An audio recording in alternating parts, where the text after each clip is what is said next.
advancing innovative research, academic excellence, and family-centered care to transform outcomes for children around the world. Children's Mercy Kansas City presents the audio interview series, Transformational Pediatrics, with host Dr. Michael Smith.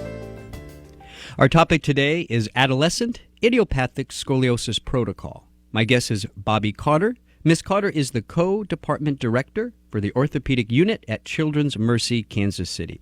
Ms. Carter, welcome to the show. Thanks for having me. So, what exactly is the Adolescent Idiopathic Scoliosis Protocol, and why was it developed? So, the Adolescent Idiopathic Scoliosis Protocol was developed because back in 2012, we were noticing that we were having a lot of our spine surgeries canceled due to not having a bed in the ICU. Traditionally, anytime a patient had a spinal fusion, they stayed at least one night in the ICU.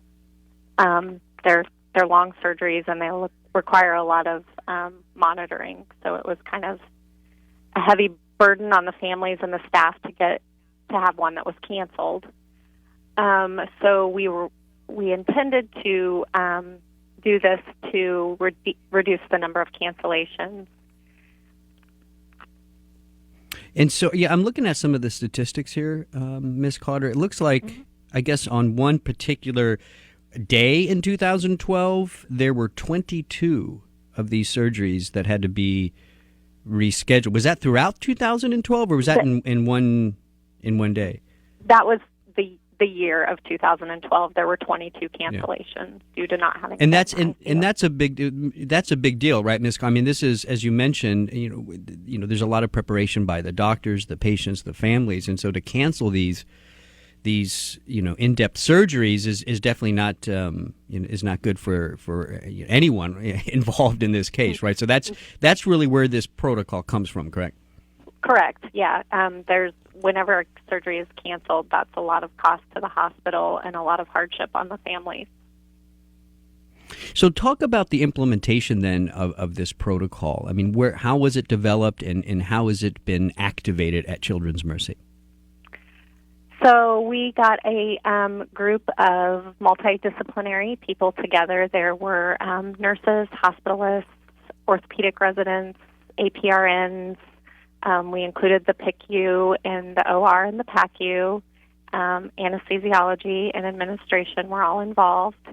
And we kind of worked together deciding what it was we would need to create. So there were some guidelines created where we, like what would happen each day once these kids made it to the floor. We kind of streamlined what our surgeons do. We have 3 spine surgeons, and so we made sure that their post-operative paths were the same or close to the same. We developed a power plan for our charting system, and then included the hospitalist routinely. These kids were not seen by the hospitalist, so we involved them just because they're a little more medically complex that first day.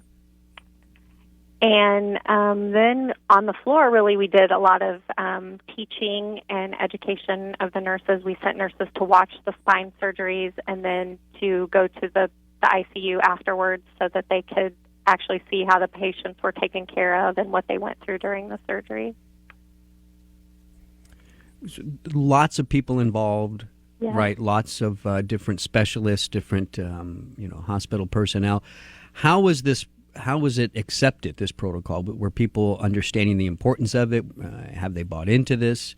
What impact has it had on care of these patients?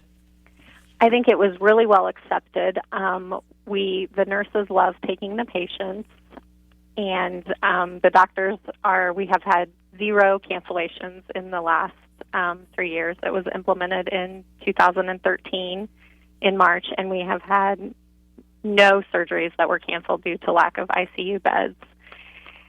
And kind of as a side note, we've noticed that our length of stay has also decreased. In 2013, we had a average length of stay of 5.36 days, and in 2015, that had gone down to 4.53 days. It's incredibly significant and a great outcome.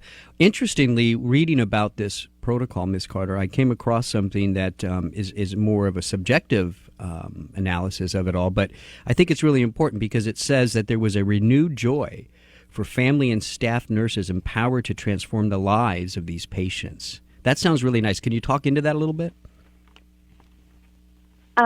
Sure. I think just because we know that, they're not having to be delayed on their surgeries due to not having beds, and that we can actually start taking care of them right away after surgery, that it just makes a better connection with the families, and they're not going to one unit and doing something there and then coming to another unit and everything kind of changing. I mean, we were finding that happened a little bit, like the ICU would say, "Oh, you can eat," and then we'd come and say, "No, you can't eat yet." So I think it's really had a great impact on patient satisfaction and nursing satisfaction. So what do you see as the future of this type of protocol? Is Children's Mercy planning on teaching other hospitals, community centers that do these in-depth surgeries? Is this something you see growing throughout the country? What's the future of the protocol? I definitely think I see it growing. There are already a few hospitals that do it, and when we implemented it, we had help from them. And I definitely see it growing here at Children's Mercy. I think there are all kinds of kids that have spinal fusions. We have some neuromuscular kids and some more complex kids that get them, and I definitely see those being a part of the program in the future. Well, Ms. Carter, I want to thank you for the work that you're doing at Children's Mercy and with this protocol. It's obviously had a major impact, and I want to thank you for coming on this show. You're listening to Transformational Pediatrics with Children's Mercy, Kansas City. For more information, you go to childrensmercy.org. That's childrensmercy.org. I'm Dr. Michael Smith. Thanks for listening.